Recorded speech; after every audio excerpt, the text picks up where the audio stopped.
Hey, what's up, folks? Welcome back to On Texas Football, and welcome back to another edition of Football Theory. I'm Lifetime Longhorn Rod Babers, pleased to be joined by my good friend and esteemed colleague, Jeff Howe, a fellow football theorist as well. All right, guys, today we're going to get into some situational defense, particularly third down defense and red zone defense.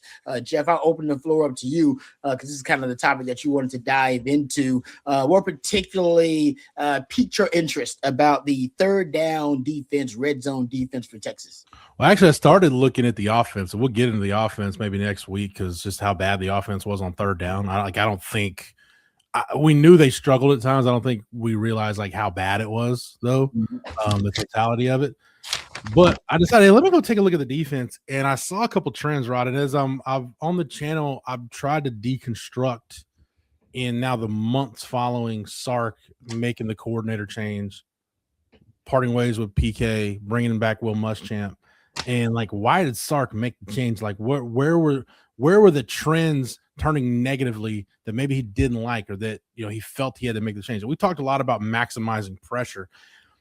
I think these two situational areas, Rod, it makes me wonder, and we can deconstruct it after I get the numbers. It makes me wonder if the offensive minds in the SEC were starting to figure PK out. And let's look at 2024. Let's start 2024 on third down. Texas was 8th in the country and 3rd in the SEC in third down defense, 31.4% conversion rate allowed. In non-conference play, now this includes your non-conference win over Michigan and the playoff games. In non-conference play, 27.72% conversion rate allowed. So even against the playoff teams you played, you were really good on third down. In conference play, Texas was 5th in the SEC last year, 34.4% conversion rate allowed. So you're under 35% any way you slice it on third down in 2024. You're one of the best third down defenses in the country. Red zone in 2024, you were elite. You were number 1 in the SEC, number 3 in the FBS in scoring rate allowed. 69%, 69.23% scoring rate allowed. Touchdown rate allowed, 7th in the FBS, 3rd in the SEC, 46.2% touchdown rate allowed. 39 red zone possessions you defended, Rod, in 2024, only 18 touchdowns allowed. So red zone, third down, situational football, that defense was elite. That defense was special situationally. And we know the personnel, especially on the back end. So now you go to 2025. On third down, you look and say, okay, Texas was third in the SEC in third down defense, 33.5% conversion rate allowed. That's good. Why are we talking about third down? Because in non-conference games, 23.3% conversion rate allowed. So again, non-conference play, let's face it, some of your non-conference games, like the Sam Houston States of the world and UTEP, you didn't face some high-powered offenses. So that number stands out. But in conference games, Rod, your third down percentage in the 8 conference games, you were 9th in the SEC, 39.83%. So a 40% conversion rate on third down you allowed in conference play. Go to the red zone, and it's even more staggering. Overall, 45th in the FBS and 7th in the SEC in scoring rate allowed. That's a 37 red zone possessions you defended, 30 scores allowed. Basically 82% scoring rate. So you go up from about 69, less than 70% scoring rate allowed in 24 up to over 81% allowed in 25. Touchdown rate, though, 86th in the FBS. You were top 8 in the country in 24, 86th in the FBS, 12th in the SEC. You were in the bottom quarter, 37 red zone possessions defended, 23 touchdowns you allowed. So you start breaking down those numbers, Rod, and it really makes me wonder, man, I wonder if Sark just felt like the SEC was starting to figure out what PK was doing, and he didn't like the way things were trending, especially in the 2 areas of situational football. Third down, can you get off the field, and can you keep the opponent out of the end zone?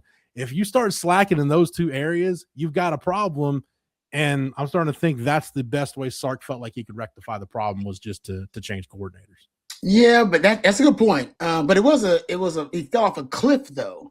It wasn't like a trend that we saw coming for multiple years, right? It just fell off a cliff in 2025. So that is definitely PK's responsibility. I think, like I said, the metrics will tell you he was more aggressive overall. Maybe Sark wanted to see him be more aggressive situationally in those situations for him to dial up certain advantageous schemes and concepts in the red zone and third down. But, like I said, blitz rate was up, simulated pressures up, stunt percentage up, pass blitz rate up, pass stunt rate up, box blitz rate up, 6-man pressure rates up. I do believe Sark talked to him in the offseason and said, hey, man, I want you to be more aggressive. And he just wasn't as aggressive, probably to your point, on those specific downs, that situational football, those money downs and the red zone, as Sark would have liked him to be. Also, I think another big part of this is it's just personnel, period. Yeah. All right. And that's also on PK and his staff. Your situational awareness was just poor in 2025. Let's be honest, defensively. It was poor. When you're talking about red zone, you're talking about third down. How many times on third down where the front didn't match the coverage or the DB it seemed like they were situationally aware of what was going on and wasn't even playing the sticks or the situations. Obviously, that's why he decided to move on from PK and Coach Akina in the secondary. But the DBs didn't have the situational awareness they had in 2024, where it seemed like the guys were almost a couple of steps ahead of passing offenses. They seem to always be behind the passing offense, and then you got busted coverages too. So I think a big part of it was the personnel back there. You end up benching one of your starting corners and letting a freshman play. Why? Because that freshman made more plays on the ball. Your guys weren't making plays on the ball, especially in critical moments and in critical situations like third down and red zone. How many times in the red zone did we see somebody give up leverage? In the red zone, I got wrong leverage. You inside, you're supposed to be outside. You outside, you're supposed to be inside. You don't know where your help is in the coverage, right? How often that happened? I can think of 4 or 5 times right now off the top of my head that happened in the red zone on third down. So, and I think a big part of it starts with the D line. I talked about it for your D tackles, not as disruptive as they were in previous years, 2024 and 23, when you were a top third down, top red zone defense. Why? You had some of the best D tackle duos and rotations in the country, if not the best in the country.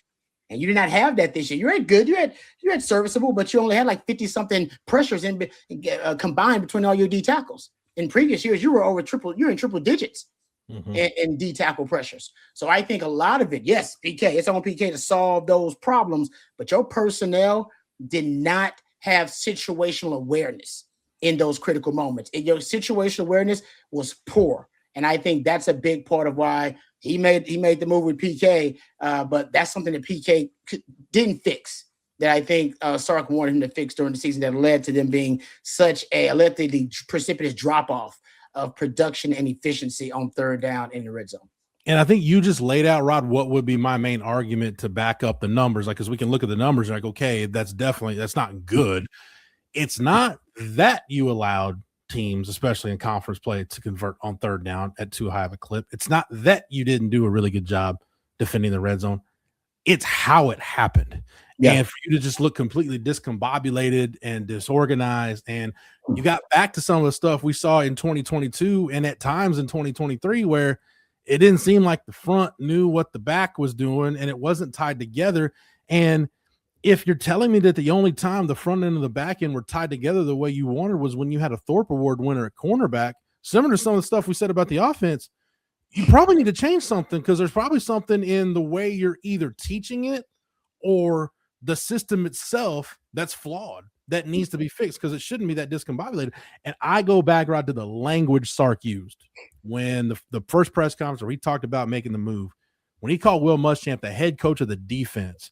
Yep. I just think it was that, because we talked, going into 23 and 24, really going into 24, we talked about it being a referendum year for Blake Gideon and Terry Joseph, because the front end and the back end weren't tied together. And we're just coming off that Sugar Bowl loss to Washington, where Michael Penix just played out of his mind and you really couldn't stop the pass. Pressure had a lot to do with that. But at the end of the day, I just think Sark got tired of, outside of the 1 year with Jahdae Barron and Andrew Makuba and Michael Taft, where everything was just, those guys were so in sync with each other.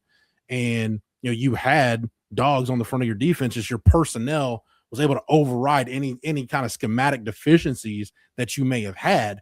That was the 1 year where you were organized. And in the other years, it something was off, something was amiss. I just think Sark wants one voice to oversee the defense. Mhm. So that way there is no confusion. You're not relying on a defensive pass game coordinator and somebody that manages the front. Will Muschamp's going to oversee all of it. And you look at how he's gone about right. Will Muschamp as a coach, and we talked about a lot on the channel. He's coaching the secondary. He's coached linebackers. He's worked with Nick Saban. He's worked with some really good defensive minds. There's not a part of that defense where Will Muschamp's going to have to, hey, how do I get, the edge guys to play well? Well, no, he's proven he can do that in his career. He can get really good linebacker play. He knows how to coach safeties and knows what he wants to get out of the safety position. So I just think having one voice that can be responsible and say the buck stops with me. It's not on the defensive pass game coordinator or anybody else. The right hand will know what the left hand is doing because they're attached to the same body now.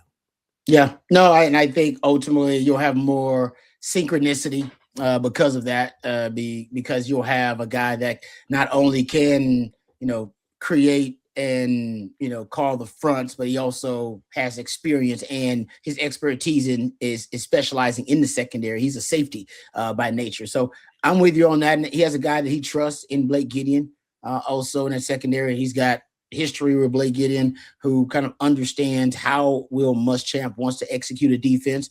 So I think it'll look, I'm with you. I think it'll look like more cohesive as a group, and you'll get more, this is the best way to say it. I think you'll get more connectivity between the back end and the front end.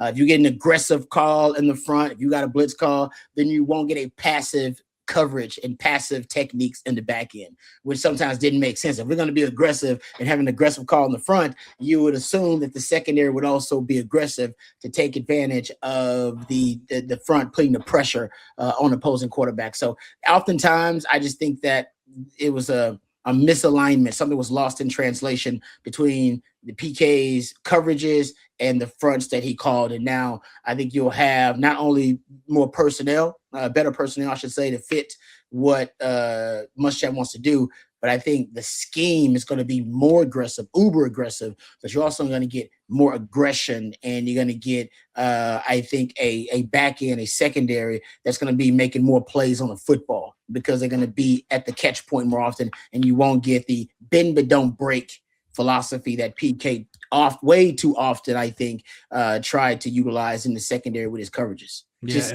can have it. And all of it, especially red zone and third down, it felt like the Georgia game was where it came to a head because, you're the lack. I love the word you use, synchronicity. The lack of that against Georgia.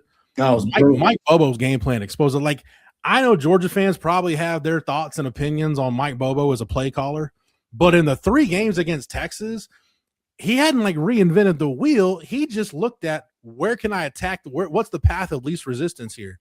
And they've gone with it, and they've stuck with the run enough that way once you force a turnover, or in the case of this last game, you get the onside kick. Now you start to get against a bend but don't break defense. Now you start to get the play differential heavily in your favor. Now you're wearing the defense down. Now it's not bend but don't break. Now you're just bend. And at some point it doesn't matter because they're going to get either a field goal, a touchdown, or they're just taking the air out of the football and not giving your offense opportunities to score. And, I think it was Georgia's first touchdown drive, Rod. You can correct me if I'm wrong, but I think it was that third down where, the guys are playing off. Malik Muhammad played off. Yeah, and you're playing so far off. It's like, why on 3rd and 11 are you giving a guy like a 10-yard cushion? Yeah, to just make that play. And, we talked about, I think it was Jalen Gilbo on the touchdown pass in the red zone. I think it was a pass to Noah Thomas and that's just bad. That's just bad leverage. That's just you not doing your job. Well, is he not doing his job because he's capable, or are you teaching it wrong, or where's the disconnect? This far into a coordinator's tenure, Rod, and I think PK's a really good coach. And by the way, shout out to PK. He's trying to stand at the NFL now. We're going to be the defensive line coach of the Arizona Cardinals. Pete Kwiatkowski's an accomplished defensive coordinator and did a lot of good here.